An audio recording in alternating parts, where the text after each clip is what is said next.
दिखाते डैनियल की मॉम एकदम चिल्ला के बोलती है, डैनियल क्या तुम ठीक हो? तो डैनियल बोल रहा होता है कि मॉम मॉम, और मन में सोच रहा होता है पर ये यहाँ पे क्या कर रही है।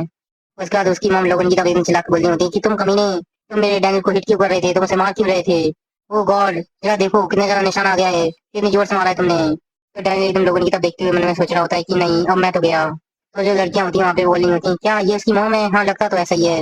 वाह जरा देखो क्या ये, क्या उसने इतनी सी बात पे अपनी मम्मी को बुला लिया। और डैनियल बोल रहा था कि नहीं नहीं। तो फिर कोई बोलता है मॉम से कि नहीं मैम हम तो बस खेल रहे थे, ये गेम है। तो डैनियल को एकदम चिल्ला के बोलते हैं, क्या गेम? क्या तुम किसी को मारना उसे तुम गेम बोलते हो? हाँ तुम कमीने, तुम क्या सोचते हो? और एकदम लोगों को मार रही होती हैं। और डैनियल उन्हें पीछे से रोकने की कोशिश कर रहा होता है। उसके बाद वो साइड में देखता है तो वहाँ पे जो लड़कियां खड़ी होती हैं वो इसी की तरफ देखते हुए तो हंस रही होती हैं और बोल रही होती है कि हाँ कितना मजेदार है, क्या इसे हमें फेसबुक पे डाल देना चाहिए। और यही सब देख के डैनियल को बहुत ज्यादा शर्म आ रही होती है। और इसी के बाद मॉम लोग उनको पकड़ती हैं, बोलती हैं कि चलो तुम्हारे टीचर के पास चलो। और डैनियल पीछे से उन्हें रोक रहा होता है कि मॉम नहीं रुक जाइए मॉम। लेकिन मॉम उसकी बात नहीं सुनती हैं और बोल रही होती हैं कि तुम्हारी हिम्मत कैसे हुई ये सब करने की मेरे डैनियल के साथ, तुम्हारा नाम क्या है, नाम बताओ तुम। लेकिन लोगों कुछ नहीं बोल रहा होता उनसे। और इसी के बाद डैनियल एकदम चिल्ला के बोलता है कि मॉम मैंने कहा ना आप प्लीज रुक जाइए, आप बस मेरी बेइज्जती कर रही हैं सभी के सामने। और एकदम बहुत ज्यादा चिल्ला के बोला होता है उसने ये। तो उसकी मॉम उससे कुछ नहीं बोल पाती, वहीं पे खड़ी होती हैं और सभी बच्चे उन्हीं को देख रहे होते हैं। और डैनियल उन्हीं की तरफ देखते हुए मन में बता रहा होता है हमें कि उस समय मैंने सच में बहुत ज्यादा गलत चीज बोल दी थी, और वो भी सिर्फ मेरी इकलौती और मेरी अकेली मॉम से। और एकदम सामने की तरफ जाता है और लोगन से बोल रहा होता है कि मुझे माफ कर दो लोगन इसके लिए। और वो बता रहा होता है कि उस समय कि जो मेरा दुश्मन था मैंने उसे सपोर्ट किया। और उसकी मॉम कुछ नहीं बोल पा रही होती, वहीं पे खड़ी होती हैं। उसका बोलता है कि मॉम चलिए यहाँ से। और अपने पंच को एकदम बहुत ज्यादा टाइट कर रहा होता है, उसे बहुत ज्यादा गुस्सा आ रहा होता है। और बता रहा होता है कि उस समय मैं दुनिया में सबसे ज्यादा अपने आप को बहुत ज्यादा बुरा महसूस कर रहा था, कि मुझसे बुरा कोई हो भी नहीं सकता इससे वह। इसके बाद में दिखाते हैं डैनियल के घर का रास्ता और डैनियल का घर जहाँ पे लाइट्स ऑन होती हैं। और डैनियल बाहर खड़ा होता है, मन में सोच रहा होता है घर की तरफ देखते हुए कि मैं अंदर नहीं जा सकता, पर मुझे बहुत ज्यादा भूख भी लगी है। और हाँ ये बिल्स ऐसा लगता है कि ये दोबारा से बहुत ज्यादा आ गए हैं और इन्हें देखने की कोई जरूरत नहीं है। और वो मन में सोच रहा होता है कि मॉम ने मेरी ग्लासेस के लिए पैसे बचाए थे और अब वो टूट गए हैं। उसका वो एकदम अंदर की तरफ आता है और बोल रहा होता है कि अब मुझे कोई परेशानी नहीं उठानी, मुझे अब चार अपने कमरे में जाना है और वहाँ पे जाके मैं स्नैक खा सकता हूँ। तो वो एकदम छुपके से अंदर की तरफ जा रहा होता है, लेकिन इतने में ही उसकी मॉम बोलती है, अच्छा तो तुम घर आ गए। तो मैंने बोलता हूँ, उसके वो सामने की तरफ देखते हुए बोलता है कि मॉम क्या आपने खाना खाया? हाँ हाँ। तो उसकी मॉम सामने बैठी होती है और वो बोल रही होती है कि डैनियल हमें बात करने की जरूरत है। और डैनियल वहीं पे खड़ा होता है, वो कुछ नहीं बोल पा रहा होता। उसका वो अपनी मॉम के सामने बैठा होता है, वहाँ पे दोनों के दोनों बहुत ज्यादा शांत होते हैं। और डैनियल मन में सोच रहा होता है उन्हें देखते हुए, पर अब यहाँ पे कहने के लिए बचा ही क्या है। तो उसकी मॉम बोलती है कि डैनियल जाओ ट्रांसफर ले लो तुम। तो ये सुनकर डैनियल एकदम शॉक हो जाता है और मन में बोल रहा होता है क्या? तो उसकी मॉम बोलती है उससे कि ऐसा लगता है कि मैंने तुम्हारा अच्छे से ध्यान नहीं रखा मेरे बेटे, तो तुम जाओ और वहाँ पे पढ़ाई करना, पर मैं तुम्हारे साथ नहीं आ सकती वहाँ पे क्योंकि मुझे यहाँ पे काम है कुछ। पर तुम अपने आप अकेले सही से रह लोगे ना वहाँ पे, मुझे विश्वास है तुम पे। तो डैनियल मन में सोच रहा होता है क्या एकदम से ये क्या हुआ। उसका उसकी मॉम बोलती है कि पढ़ाई जरूरी है, आखिरकार दोस्तों की कौन चिंता करता है कि वो हो या ना हो। और हमें दिखाते डैनियल वहीं पे बैठा होता है, मन में सोच रहा होता है कि इन्हें पता है, ये सब कुछ जानती हैं और ऐसा दिखा रही हैं अभी कि इन्हें कुछ नहीं पता है। तो उसके बाद उसकी मॉम बोलती है उससे कि तुम चिंता मत करो, तुम्हारा जो भी खर्चा होगा उसका ध्यान मैं रख लूंगी, बस तुम जाओ और अच्छे से पढ़ाई करो। और डैनियल एकदम नीचे देख रहा होता है, बोल रहा होता है कि उन शब्दों को सुन के जो भी मेरे अंदर इमोशंस थे वो सभी के सभी एकदम मिक्स हो गए और बाहर आ गए। वो मन में सोच रहा होता है क्या यहाँ से भागना, मॉम सॉरी क्या जाना चाहिए मुझे, क्या वहाँ पे लोग नहीं होगा, पर मेरे पास पैसे भी नहीं है और खर्चा इतना ज्यादा, और मॉम यहाँ पे अकेली हो जाएंगी। हमें दिखाते हैं उसके एकदम आंसू गिर रहे होते हैं और बहुत तेजी से रो रहा होता है वो। और डैनियल बता रहा होता है कि पता नहीं कहाँ से मेरे आंसू वो अपने आप आने लगे, मुझे पता भी नहीं चल रहा था। और अपना डैनियल वहीं पे बैठा हुआ रो रहा होता है और रोते हुए बोल रहा होता है कि मॉम मेरी क्लासेस मुझे माफ कर दीजिए। उसकी मॉम बोलती है कि बस मेरे बेटे शांत हो जाओ। और यहाँ पे डैनियल हमें बताता है कि उस समय मुझे सच में नफरत है अपने आप से कि मैं अपनी जिम्मेदारियों से भाग रहा था और अपनी मॉम की सारी मुसीबतों को इग्नोर कर रहा था। तो यहाँ पे डैनियल बोलता है कि मॉम आपको आने की जरूरत नहीं है, आपको यहाँ तक नहीं आना चाहिए था मेरे साथ, आपने पहले ही जगह को साफ कर दिया है। हाँ ठीक है मैं अच्छे से खाना खाऊंगा, अच्छे से पढ़ाई करूंगा। हाँ अब मैं अकेला जा सकता हूँ, मैं जा रहा हूँ, थैंक्स। ठीक है मॉम अब मैं जा रहा हूँ। और हमें दिखाते हैं वहाँ बस स्टैंड होता है और वो बोल रहा होता है कि अपनी मॉम से कि प्लीज चिंता मत करिए, मैं आपको कॉल करूंगा बाद में। तो हमें दिखाते डैनियल बैठा होता है और वो मन में सोच रहा होता है कि हाँ ये एक लो लेवल का वोकेशनल स्कूल है, पर वो भी अच्छा होगा यहाँ से तो मैं कहीं भी चला जाऊँ। और हमें बता रहा होता है डैनियल कि मैं उस समय बस एक अच्छी शुरुआत करना चाहता था, एक नई। और ये मोटा डैनियल बैठा हुआ होता है, मन में सोच रहा होता है कि अब मैं वहाँ जाके बहुत ज्यादा दोस्त बनाऊंगा और अच्छे से शुरुआत करूंगा। और डैनियल हमें बताता है कि उस समय मैंने भागना चुना, ना कि लड़ना। उसका हमें दिखाते हैं रास्ता जो एकदम बहुत ज्यादा ऊंचा होता है। और डैनियल एकदम सीधा देख रहा होता है, बोल रहा होता है कि अच्छा ये है कि हाँ मुझे पहाड़ पे घर होने से कोई दिक्कत नहीं है और मुझे उससे भी दिक्कत नहीं है कि मेरा घर कुछ ज्यादा ही पुराना दिखे। मैं खुश हूँ। सच में ये आजादी बहुत ज्यादा मीठी है। ओ ये मेरी पड़ोस की लेडी है। तुम्हें भी हेलो, ऐसे ही रहो पूरे दिन। ओ ये ऊंचाई, ये तो बहुत ज्यादा अच्छी लग रही है। यहाँ पे मुझे कोई भी नहीं जानता। और हमें बता रहा होता है डैनियल कि यहाँ पे मुझे ये भी डर नहीं है कि कल मेरे साथ क्या होगा। ये मुझे बिल्कुल ऐसा लग रहा है कि मैं यहाँ पे दोबारा से एक बार जन्म ले रहा हूँ। बिल्कुल उसी तरीके से जैसे एक लार्वा 7 साल इंतजार करता है और एक सितारा में बदलता है। अब वो बारी मेरी है कि एक सितारा में बदलूं मैं यहाँ पे चेंज होकर दिखाऊंगा, मैं जरूर चेंज होऊंगा। तो यहाँ पे दिखाते हैं, ये बार बार होता है जो बोल रहा होता है कि वेलकम आपका। तो क्या आप यहाँ पे हेयर कट कराने के लिए आए हैं? तो डैनियल बोल रहा होता है कि हाँ हाँ, कट कट कट कट, हाँ कट कराना है। और एकदम सामने का देखते हुए बोल रहा होता है कि वाह, ये तो बहुत ज्यादा अच्छा स्टोर है। तो फिर वो लड़का बोलता है कि आइए सर, आप सीट पे बैठिए।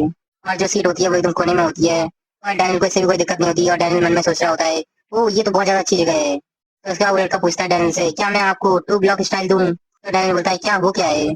तो लड़का बताता है उसे कि जो साइड्स होती हैं वो थोड़ी ऊपर होती हैं साइड से, और हाफ सेव होता है इसमें। ये बहुत ज्यादा सेलिब्रिटीज यूज करते हैं ऐसे स्टाइल को। तो डैनियल बोल रहा होता है कि हाँ ठीक है, फिर चलो वही कर दो। और मन में सोच रहा होता है कि हाँ सेलिब्रिटी, और मैं उसी की तरह लगूंगा। और लड़का एकदम सीधा देख रहा होता है, मन में सोच रहा होता है कि हाँ ऐसा लग रहा है कि इसकी कुछ लंबी कहानी है, पर अब मैं अपना जादू दिखाऊंगा इसे। तो लड़का बोलता है उसे कि सर आप अपने ग्लासेस निकाल लीजिए। तो डैनियल बताता है उसे कि हाँ मेरी आंखें वो इतनी ज्यादा अच्छी नहीं है, तो मैं देखने की जरूरत पड़ेगी। तो लड़का बोला होता है कि नहीं सर, आपकी आंखें तो बहुत ज्यादा अच्छी हैं, आप मेरी बात मानिए तो कॉन्टेक्ट लेंसेज पहनिए। ओ हाँ, अब बिल्कुल सब कुछ हो गया। सभी एकदम सीधा दिख रही होती है मोड़ मोड़ के। तो हमें दिखाते हैं उसकी आंखें, और वो एकदम सामने की तरफ देखते हुए बोल रहा होता है कि सब कुछ धुंधला दिख रहा है, जबकि मैंने अपने चश्मे नहीं पहने। क्या सच में ये मैं ही हूँ? तो लड़का बोल रहा होता है कि मैंने अपना बेस्ट किया है सर, मैं आशा करता हूँ कि आपको ये पसंद आएगा। तो डैनियल बोल रहा होता है क्या सच में मैं कूल दिख रहा हूँ? और यहाँ पे उस लड़के के एकदम पसीने आ रहे होते हैं डैनियल को देख के, और बोल रहा होता है कि आप शुरुआत में थोड़ा awkward फील करेंगे, पर तो लोग उसे देखते हुए बोल रहे होते हैं वो ये कौन है, क्या मुझे पुलिस को बताना चाहिए इसके बारे में? तो हमें दिखाते हैं वहाँ पे बहुत ज्यादा भीड़ होती है, और डैनियल मन में सोच रहा होता है ऑसम, ऐसा लगता है कि सबकी आंखें बस मेरे ही ऊपर हैं। ये पहली बार हुआ है मेरी जिंदगी में जब सब लोग मेरी तरफ से देख रहे हैं। और वो किम जोंग की तरह ही दिख रहा होता है, जहाँ पे लोग बोल रहे होते हैं उसी तरफ देखते हुए कि मॉम देखिए नॉर्थ कोरिया, तो वो एकदम चुप करा देते हैं उसे। और यहाँ पे डैनियल बोल रहा होता है सच में ये तो बहुत ज्यादा मजेदार है, ओहो ऐसा लगता है कि अब मुझे परेशान होने की कोई जरूरत नहीं है। उसका एकदम साइड में देखता है अपने आप को शीशे में, और एकदम शॉक हो जाता है। उसका एकदम जाता है पास में, बोलता है क्या सच में, क्या मैं इतना ज्यादा अलग दिखने लगा अब? ओ अब तो मैं कुछ ज्यादा टफ भी दिख रहा हूँ। क्या तुम मुझसे लड़ना चाहोगे? क्या तुम मरना चाहते हो मेरे हाथों? वाह, ऐसा लगता है कि मैं वो फाइट कर सकता हूँ। हाँ आ जाओ, तुम कमीने हो, तुम जानते हो कि मैं कौन हूँ। अपनी आंखें नीचे करो। उसका एकदम साइड में देखता है पीछे, तो उसके पीछे एक लड़की खड़ी होती है, उसे ही देख रहा होता है। और वो कुछ नहीं बोल पा रहा होता है, एकदम शर्म से लाल लाल हो गया होता है जो ये सब कर रहा होता है वो। और उसे देखते हुए मैंने सोच रहा होता है क्या उसने सब कुछ देख लिया जो मैं कर रहा था? डरो मत, अब मैं एक सितारा हूँ, इसे जाने दो जैसे एक आदमी करता है, ये कुछ नहीं है। तो लड़की एकदम सीधा देख रही होती है और मन में सोच रही होती है क्या ये रास्ता भूल गया है क्या? यहाँ पे डैनियल सोच रहा होता है अपने मन में कि हाँ, एक जानदार शानदार एक मर्दाना स्माइल देनी चाहिए मुझे से। और लड़की एकदम सीधा देख रही होती है, डर जाती है, सोच रही होती है क्या ये क्या कर रहा है? तो डैनियल उसी तरफ देख रहा होता है, मन में सोच रहा होता है क्या ये शर्मा रही है क्या मेरे को देख के? लेकिन हमें दिखाते हैं कोई एकदम आवाज देता है पीछे से, बोलता है मीरा, ओ मैंने तुम्हें कुछ ज्यादा इंतजार कराया। तो लड़की बोलती है ओ जैक तुम? तो डैनियल बोल रहा होता है क्या बॉयफ्रेंड है क्या इसका? तो जैक एकदम सामने की तरफ देख रहा होता है और बोलता है कि ये कौन है, क्या तुम इसे जानती हो? तो मीरा बोलती है उससे कि नहीं नहीं, चलो यहाँ से चलते हैं। लेकिन जैक बोलता है कि नहीं, एक सेकंड रुको, ये तुम्हें देख के ऐसा हंस क्यों रहा है? तो मीरा बोलती है कि नहीं ऐसा नहीं, इस बार मत करो कुछ ऐसा। तो जैक बोलता है क्या कुछ नहीं है, तो मुझे एक सेकंड के लिए छोड़ो तो जरा। और डैनियल वहीं पे खड़ा होता है, मन में सोच रहा होता है कि लो यहाँ पे अब ये मुसीबत शुरू हो गई। तो जैक एकदम सामने की तरफ आ रहा होता है, बोलता है हे कितने साल के हो तुम? लेकिन मीरा से रोकती है, बोलती है कि मैं तुमसे बोला ना चलो यहाँ से। तो डैनियल बोल रहा होता है 17। तो जैक बोलता है क्या, अच्छा तो तुम मेरी सेम एज के हो हैं? और डैनियल बोल रहा होता है मन में सच में ये तो बहुत ज्यादा डरावना लग रहा है। लेकिन मीरा उसे रोकती है, बोलती मैंने तुमसे बोला ना चलो यहाँ से। तो जैक उसकी बात मान जाता है, बोलता है कि ठीक है, आज तो कुछ ज्यादा लकी था समझ गया, और मैं तेरा चेहरा भूलूंगा नहीं। और मीरा उससे बोली होती है कि ऐसे पब्लिक में मत किया करो, मैंने तुमसे बोला है ना। और एकदम धीरे से सॉरी बोली होती है डैनियल को, और वहां से जा रही होती है। और डैनियल वहीं पे खड़ा होता है, उसके पसीने छूट गए होते हैं, और वो एकदम शुक्र मनाता है, बोलता है कि मैं जिंदा बच गया। ऐसा लगता है कि इस जिंदगी में बस लड़कियों से मुझे सिंपैथी मिलेगी और कुछ नहीं। और एक मिनट रुको, पर मैं तो अभी एक नया आदमी हूँ। हाँ, उसने मुझे देख के स्माइल किया, ऐसा लगता है कि वो मुझ में इंटरेस्टेड है। और वो लड़का, वो भी मुझसे डरा हुआ था, वो बस टफ होने की एक्टिंग कर रहा था क्योंकि वो लड़की के सामने था। हाँ, और हमें दिखाता है इसने एक अलग ही हलवा बना लिया होता है अपने दिमाग के अंदर। हाँ, अगर मैं अभी पीछे हट गया तो मैं कुछ भी नहीं बदल पाऊंगा, सब कुछ पहले जैसा होगा। और एकदम वक्त जा रहा होता है तेजी से। उसका एकदम चिराग बोलता है हे, हाँ हाँ मैंने तुम्हें ढूंढ लिया, चलो दोबारा से कोशिश करते हैं और अपने बीच की गलत फहमियों को खत्म करते हैं, क्या कहते हो? और मन में सोच रहा होता है कि वाह, मैं तो सच में कूल लग रहा हूँ अभी। और हमें दिखाते हैं यहाँ पे जैक को एकदम गुस्सा आ गया होता है। तो डैनियल बोलता है उन दोनों से ना हम तीनों साथ में कॉफी पे चलें, क्या कहते हो तुम? और हमें दिखाते जैक एकदम सामने कमा रहा होता है स्माइल करते हुए। उसका बोलता है कि क्या हमें सच में? तो मीरा बोलती है कि जैक नहीं नहीं। और जैक उससे बोलता है कि मुझे जाने दो, मैं उसे टच भी नहीं करूंगा, परेशान मत हो तुम।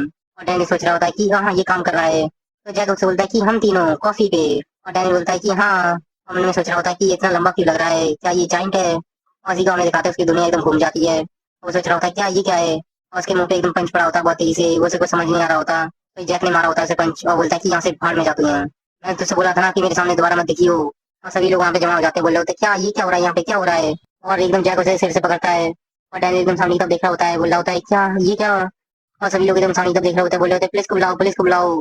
लेकिन जैक दोबारा से पंच को टाइट करता है और बोल रहा होता है कि अब तेरी बारी, इसे खाने की है। और डैनी बता रहा होता है कि उस समय उसका पंच मुझे डरावना लग रहा था, पर उससे भी ज्यादा चिंता थी उन लोगों की जिनके हाथों में फोन है और जो रिकॉर्डिंग कर रहे हैं मेरी। इसका हमें दिखाते हैं डैनियल का नया घर, जिसके अंदर हमें दिखाते हैं वो वहाँ पे होता है, बोला होता है ओ माय गॉड। और ये फेसबुक पे आ गई होती है ये बात। बोला होता है कि नहीं अब मुझे मरना है, बस मरना है मेरे को। तो उसमें हमें दिखाते हैं बहुत ज्यादा लाइक होते हैं, कमेंट होते हैं। तो बोला होता है कि अच्छा ऐसा लगता है कि अब मैं एक फेसबुक स्टार बन चुका हूँ। तो मुझे ऐसा लगता है कि तो मैं इस दुनिया पे बोझ हूँ और से ज्यादा कुछ नहीं हूँ। वो एकदम रो रहा होता है। मेरा पूरा कॉन्फिडेंस और जो मेरी पूरी हिम्मत थी, जो सब कुछ मैंने जोड़ के एक नई शुरुआत करने की कोशिश की थी, वो एकदम भाड़ में गई। मैं सच में एक कचरा हूँ, उससे ज्यादा मैं कुछ नहीं हूँ, मेरी तो जिंदगी खराब हो गई। मुझे बस इसी तरीके से गायब हो जाना चाहिए यहाँ से। मेरे पास कुछ भी नहीं है, बस मजाक के लोग बस मेरा मजाक ही उड़ाते हैं। ना ही मेरे पास कोई दोस्त है यहाँ पे। आखिरकार मेरे पास है ही क्या इस छोटे से घर के अलावा, और वो भी बिल्कुल अकेलेपन से भरा हुआ है। मैं भी यहाँ पे हूँ, मैं भी यहाँ पे हूँ, मैं भी एक इंसान हूँ। और डैनियल बता रहा होता है कि उस दुख से बाहर निकलने के लिए मैं कंटिन्यूअसली रोता रहा, जब तक मैं थक नहीं गया और मुझे पता भी नहीं चला कि मुझे कब नींद आ गई। उस जगह में खाते हुए वो बोला होता है हाँ, ऐसा लगता है कि मैं अच्छे से सोया हूँ। और अब मुझे वॉशरूम करने जाना है। बाथरूम बाथरूम कहाँ पे है? क्या मैंने अपना चश्मा पहना है अभी? बस मैंने तो अभी थोड़ी देर के लिए सोया था और मुझे बहुत ज्यादा हल्का हल्का लग रहा है। हाँ ये क्या है? क्या छत सच में इतनी नीचे थी? हाँ मुझे लगता है कि मैं यहाँ पे ज्यादा दिन रहा नहीं हूँ ना, इसलिए मुझे ऐसा लग रहा है। अरे हाँ ये सिंक ये भी कुछ ज्यादा नीचे लग रहा है। ऐसा लगता है कि मेरी आंखें बहुत ज्यादा सूज गई हैं, इतना ज्यादा रोया हूँ जो मैं। चलो अपने हाथ धो लेता हूँ पहले और देखो तो जरा कि कितनी ज्यादा सूजी हैं। हाँ ये क्या है, मेरी आंखें इतनी ज्यादा भी नहीं सूजी जितना मैंने सोचा था, पर वो कुछ ज्यादा ही फाइन दिख रही हैं। और वैसे मैं इसे एक्सप्लेन कैसे करूँ? अब एकदम सामने का देख रहा होता है मिरर में अपने आप को, और उसे कुछ समझ नहीं आ रहा होता। और एकदम सामने देखते हुए बोला होता है कि ये आदमी, ये बस मैं इसके बारे में यही कह सकता हूँ कि ये बिल्कुल परफेक्ट है हर जगह से। एक मिनट को उस समय मैं बहुत ज्यादा शौक था कि मेरे मुंह से एक आवाज भी नहीं निकली, और मेरे अंदर बहुत ज्यादा क्वेश्चन थे, मैं कुछ भी नहीं बोल पा रहा होता। ऐसा लग रहा था कि उस समय मुझे किसी ने पॉज कर दिया है और बड़ी मुश्किल से मेरे मुंह से एक शब्द निकला, ओह। और सिक्का एकदम पीछे की तरफ जाता है और डरते हुए एकदम पीछे गिर जाता है फ्लोर पे। और वो सोच रहा होता है मन में, क्या ये क्या है, एक सपना मेरी बॉडी। और मुझे दर्द हुआ भी, कंफ्यूजन डाउट्स जो कुछ भी था सब कुछ मेरे अंदर आने लगा एकदम। बोला होता है क्या पुलिस को बुलाऊं या डॉक्टर को बुलाऊं? नहीं मुझे पहले मॉम को बुलाना चाहिए। और जब मैं इस पैनिक से अकेले ही जूझ रहा था, तब मैंने इससे भी ज्यादा शॉकिंग चीज देखी। तो वो अपने सामने देखता है तो उसकी मोटी बॉडी पड़ी होती है जमीन पे। और उसी